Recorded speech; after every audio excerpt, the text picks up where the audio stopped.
ঘরে থাকা কিছু উপকরণ দিয়ে আজকে তৈরি করে দেখাবো চিকেন থাই স্যুপ। প্রথমেই নিয়ে নিচ্ছি চিকেন, পরে নিয়ে নিচ্ছি চিংড়ি, আদা থেতো করে নিয়েছি, দিয়ে দিচ্ছি ডিমের কুসুম। থাই স্যুপে শুধুমাত্র ডিমের কুসুমটাই ব্যবহার করতে হয়, আমি সাদা অংশটা ব্যবহার করছি না। দিয়ে দিচ্ছি টমেটো সস, সয়া সস, কর্নফ্লাওয়ারটা ভালো মতো গুলিয়ে তারপর নিয়ে নিচ্ছি।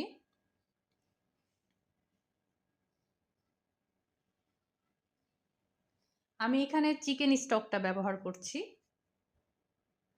লবণ দিয়ে দিচ্ছি, স্বাদ মতো চিনি দিয়ে দিচ্ছি, দিয়ে দিচ্ছি কাঁচামরিচ। সব কিছুকে খুব ভালো মতো মিশিয়ে নিব। মেশানো হয়ে গেলে যতটুকু স্যুপ রান্না করতে চাচ্ছি ততটুকু পানি দিয়ে চুলাটা অন করে দিয়েছি। এবার নাড়তে হবে, না হলে কর্নফ্লাওয়ারটা নিচে লেগে যাবে। এভাবে অনবরত নাড়তে থাকতে হবে। বলক চলে আসতে দিয়ে দিচ্ছি লেবুর রস। লেবুর রসটা দিলে অনেক বেশি টেস্টি হয়। আবারও নেড়ে চেড়ে নিচ্ছি। এই স্যুপটা রান্না করতে সর্বোচ্চ ২০ মিনিট সময় লাগে। ভালো মতো বলক উঠে আসলে স্যুপ রান্নাটা কিন্তু আমার রেডি হয়ে গিয়েছে। এভাবে আপনারা বাসায় অবশ্যই থাই স্যুপ তৈরি করে দেখবেন, অনেক বেশি মজার হয়।